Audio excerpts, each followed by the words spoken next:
Salam saudara, setiap orang percaya di mana saja berada. Jumpa lagi dengan saya, Pastor Abraham Marsal Sakati, bersama dengan saya, Pastor Magdalena Sihombing. Kami tahu kita semua ada di dalam 40 hari doa dan puasa anjuran NICF. Oleh sebab itu, saya mau berbincang dengan Pastor Magdalena Sihombing ya, dalam tema keluarga yang takut akan Tuhan. Takut akan Tuhan adalah sesuatu yang mutlak harus kita miliki di dalam kehidupan kita sebagai orang percaya. Di setiap aspek takut akan Tuhan harus meliputinya. Dan tentunya kita tahu bahwa hari ini kita akan membahas, kita akan berdiskusi, kita akan sharing tentang keluarga yang takut akan Tuhan. Dan saya percaya keluarga yang takut akan Tuhan akan mewarisi negeri, akan mewarisi bumi, ya, akan disertai oleh Tuhan, keturunannya akan perkasa di bumi. Ya, haleluya.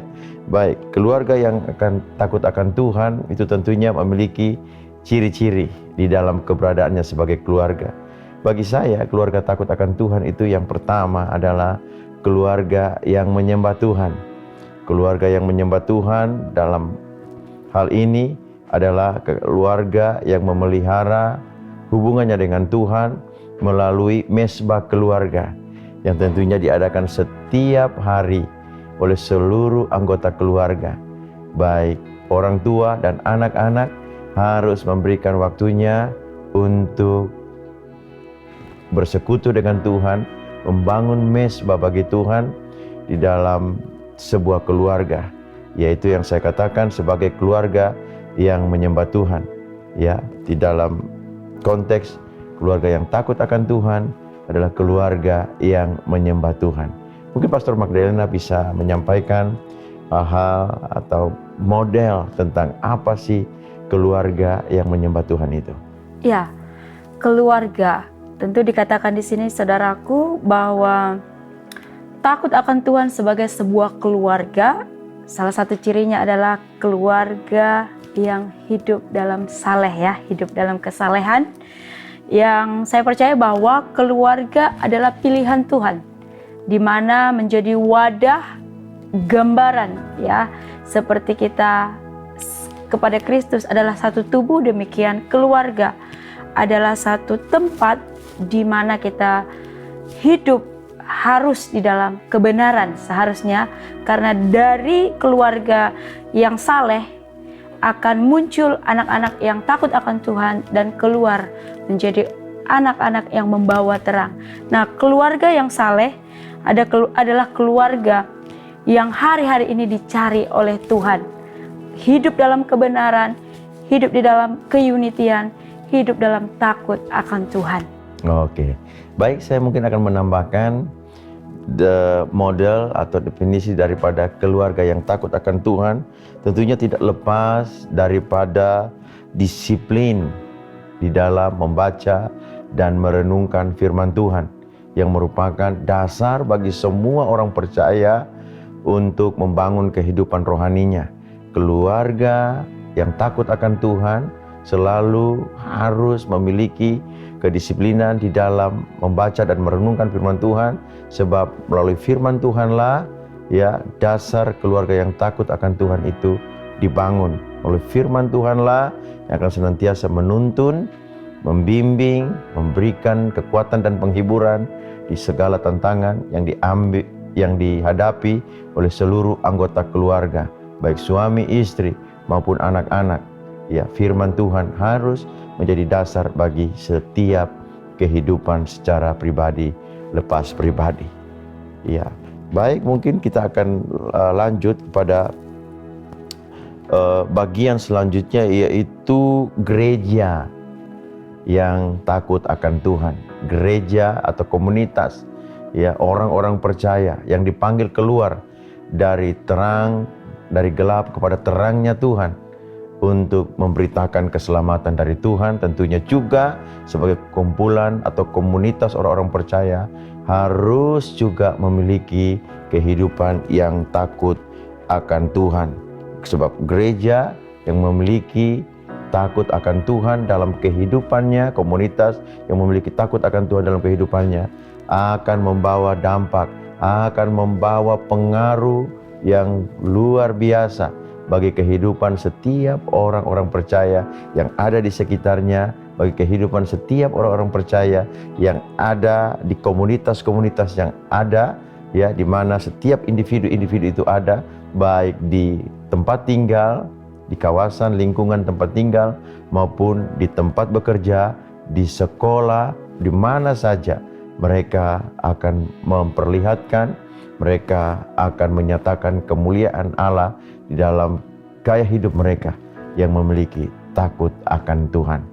Ya, mungkin Pastor Magdalena bisa menambahkan poin-poin daripada gereja atau komunitas yang hidup di dalam takut akan Tuhan. Ya, puji Tuhan ya, kita dari satu keluarga sekarang menjadi lebih besar, yaitu gereja yang takut akan Tuhan.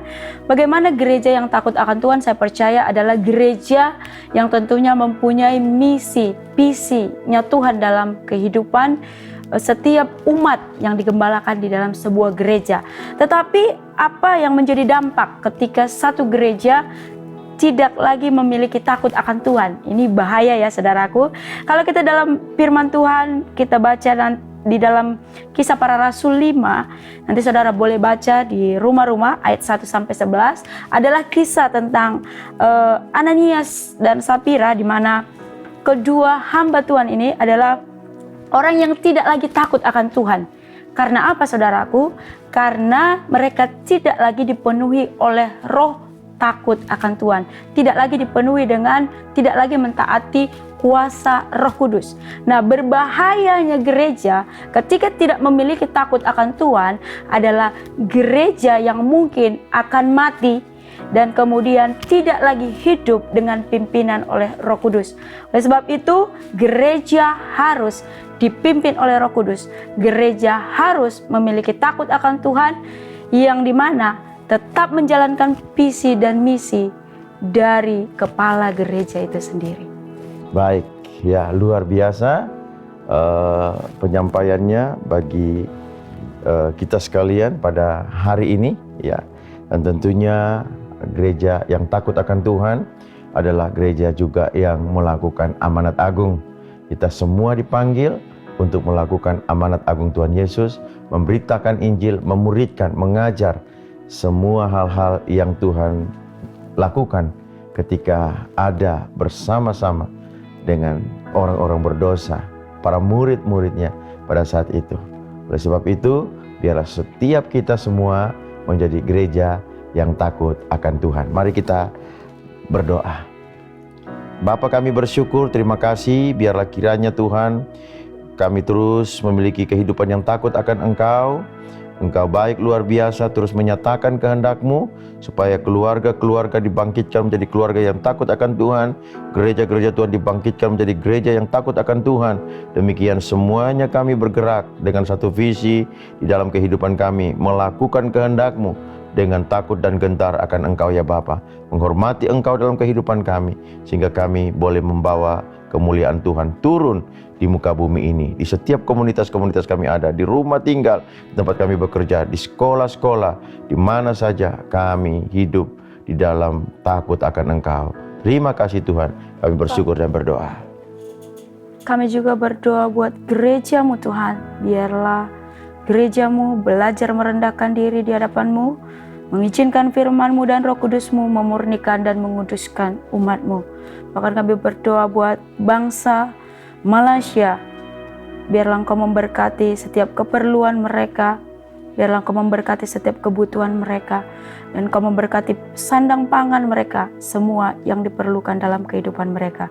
Di dalam nama Yesus kami berdoa. Amin. Baik saudara, di mana saja berada, selamat berpuasa, selamat menikmati hadirat Tuhan di mana saja berada. Tuhan Yesus memberkati. God bless. God bless. Bye-bye. Jumpa lagi.